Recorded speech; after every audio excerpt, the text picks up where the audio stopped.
beauties, welcome back. Today I'm doing a quick review of the Eldridge Kitten Lash Mascara. I purchased it myself, it was £29 and I've been using it for over a week, so I thought now would be a good time to give you a little review and share my thoughts. As with everything that I've purchased from Lisa, the packaging is beautiful. The soft gold just adds that really nice luxe feel, and I absolutely love the wand. I know Lisa's had a hand in helping Lancome with some of their product innovations. This wand really reminds me of the Lancome Lashes, which is my favourite mascara. Here you can see the similarity between the wands. Lisa's has a few more bristles, which I really like because it does really help with the separation of each lash. Upon opening the mascara, the first thing I noticed, which not many people may notice, but it's something that I did, was the colour of the formula. Now I really like a very black mascara, and I found that this one was a slightly softer black, a little bit grayer. First off, I swatched the Lancome Lashes, then Kitten Lash by Lisa, and then the Bad Girl Bang Mascara by Benefit. That's one of the blackest mascaras that I've ever tried. And you can see there's a real subtle difference. Again, if I put these up close, you can see that Lisa's is ever so slightly softer, which is great if you like a slightly softer black, something that isn't so harsh. It's not something that would put me off, it was just something that I noticed when I opened it, and initially I was like, oh, I'd love it to have been super black. Obviously once it's on the eyes, it's not something that's noticeable, it's just something I wanted to point out, as I know some people prefer a brown mascara and a softer black might be more appealing to those of you that do. So I'm giving my eyelashes a good curl using my Rephr eyelash curlers. These are my favourite. I've done a tutorial on the best ways to curl your lashes and the best eyelash curlers for those of you that have slightly smaller eyes, and I will link it on screen for you now. In the description on Lisa's website, it says that this is a feather-light formula, and I would completely and utterly agree. Some mascaras feel very clumpy, quite heavy, very thick. This is so lightweight that the first coat really does coat all your eyelashes, but is so lightweight and very thin. And because the wand really helps to fan out the lashes, it coats every single one and still leaves them looking individual as opposed to spidery. So one coat of mascara would really give you everything that you need, but still looking very lightweight and natural. So the result is naturally full and fluffy, which is how it's described on the website, and I would completely agree. And if you do happen to get any on your skin, it's easy enough to wipe away. The formula itself is very, very long wearing. Like, it stays on until you take it off. So I would suggest getting it off as soon as it touches your skin, because once it dries, it really does stay in place. And having tried to remove it after it's dried down, I just found it much easier to do as soon as it touches the skin. So that's one coat. I'm now going in with a second coat just to show you how buildable it is and to show you that it doesn't create super spidery lashes. Obviously it does look like it's more mascaraed. I've got a little rogue lash here that's growing out, so I'm just pressing it into place with some tweezers. So as you can see, when I look straight ahead, the lashes are still very individual, as opposed to when you build a regular mascara, they tend to clump together.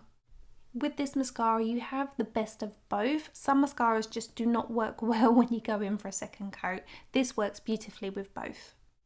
The formula itself has been created with 3 soft waxes. It has organic olive tree derived wax, which conditions and helps promote healthy lash growth. Then there's carnauba wax, which holds the lash curl for a lifted shape that lasts. And then jojoba, which softens and nourishes the lashes. So I've just read that off the website. I might have pronounced one of those waxes incorrectly, but hopefully that gives you an idea of what is in the formula itself. You can see here I'm using the wand to manipulate my eyelashes into this beautifully fanned out shape. It has a slight curve to it, which is great for getting underneath the lashes but also following the natural eye shape or the curvature of the eye. And then you can also turn the wand around and use the tip of the wand, because the bristles go right to the very tip, and you can use that on the inner corner and the outer corner to really get all those tiny lashes. Again, if you do get into a little bit of a mess on your lid, go straight in with a cotton bud and it just comes away no problem.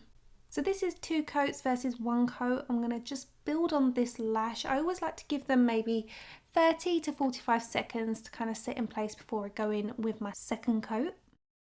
I should clarify that when you do get it on your skin, it does come away very easily if it's dried down with some micellar water, but I tend to use a dry cotton bud just so I don't remove the foundation on my lid.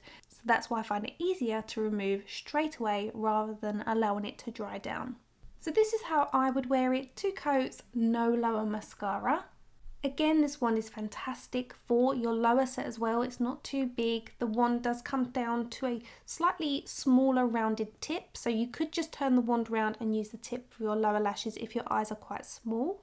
I will show you how my lashes look at the very end when I've worn it for a couple of hours, but I have zero smudging with this mascara. I have zero transfer. I'll show you how flexible the lashes are once the mascara's dried down. I don't have anything negative to say about this mascara.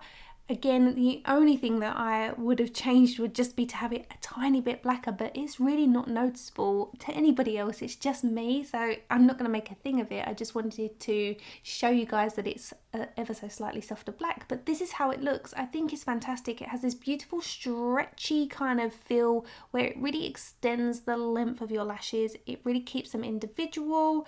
This is a few hours later. You can see I'm getting a little bit shiny, but nothing has moved. I don't powder underneath my eyes, so my foundation under my eyes is always a little bit movable, and this has not affected the mascara at all. You can see the lashes themselves are very, very flexible. They're not tacky, they're not dry, they're not stiff, but they hold the curl. Nothing is coming off on my fingers. There's no transfer.